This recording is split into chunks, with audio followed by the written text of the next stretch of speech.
Hoje, por exemplo, tem 2 moças nossas que estavam sofrendo montagens de IA delas peladas na cidade delas. É bem nesse nível. E, sabe, por às vezes uma moça tímida que se expôs já pra ser candidata. Eu não quero isso pra mim. Ela fica envergonhada. Sabe, uma montagem, ela fica envergonhada pela existência da montagem. Então, é difícil. E aí a gente teve que fazer uma campanha nacional pra evitar, porque se ela não fosse parte do MBL, ela teria sido derrubada. Então, eu volto a colocar, é difícil. É muito difícil. Mulher que entra na política realmente tem que ter uma preparação mental diferente dos homens. Porque é sempre... O nível das coisas que elas passam é mais difícil.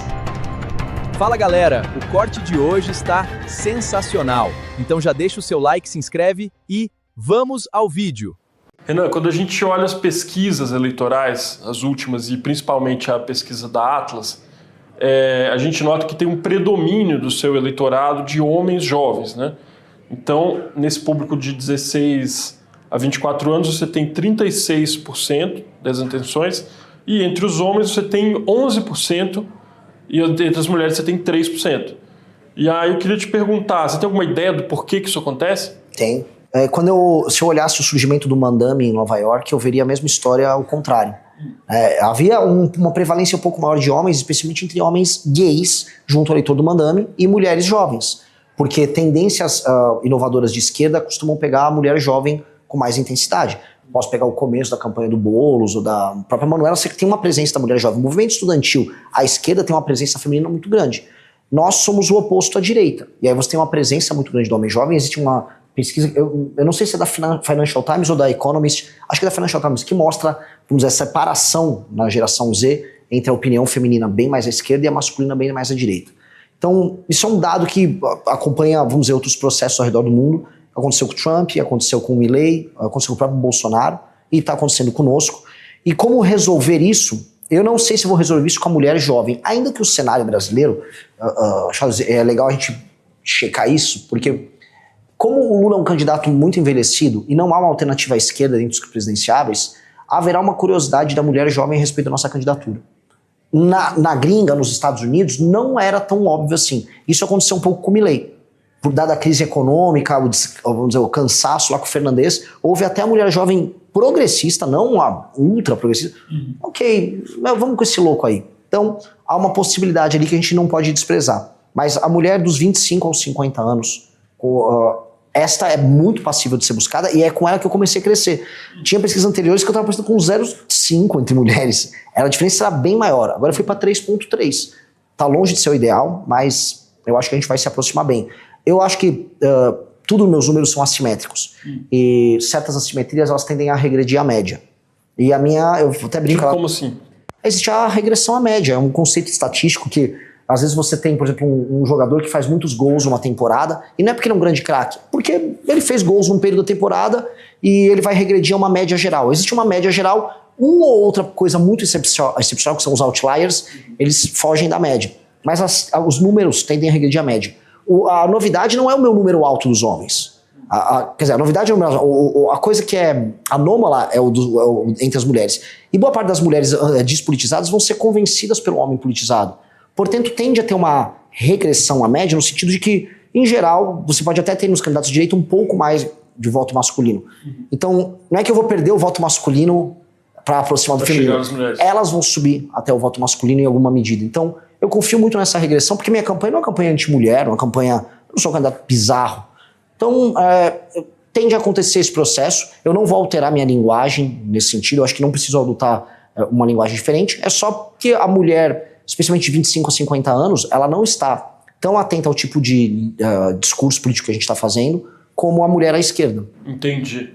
Então você acha que... ou a mulher mais velha bolsonarista. A mulher 60 mais bolsonarista, ela está super politizada assistindo canal Auriverde, vendo se o Kim Paim tá com uma teoria nova. Então você acha que o seu público masculino jovem, os homens jovens que te apoiam, vão conseguir fazer esse trabalho aí de convencimento? É uma demografia que convence os outros? É isso? Sim, porque por isso que eu gosto muito da Atlas.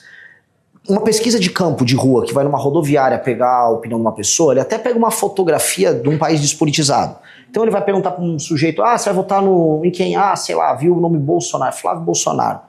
Porque ele está despolitizado. Quantas pessoas essa pessoa vai convencer ao redor dela? Muito pouco. essa pessoa tem um baixo grau de engajamento. A Atlas, por ser online, ela vai pegar pessoas que estão mais engajadas. Então, elas refletem a Atlas antecipa uma tendência de convencimento. E foi isso que fez ela acertar as pesquisas na gringa. Porque ela vai pegando essas tendências porque os mais engajados convencem os menos engajados. Como o homem jovem nosso é altamente engajado, ele já está no processo de convencimento. E onde a gente viu isso?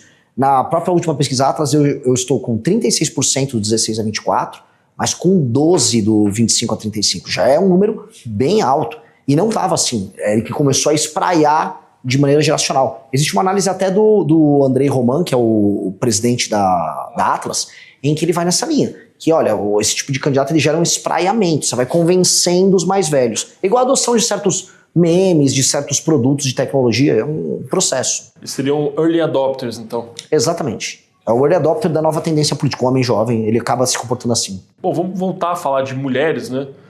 Você tem dito nas suas entrevistas que você é um político já sem mandato, que trabalha organizando politicamente o seu movimento.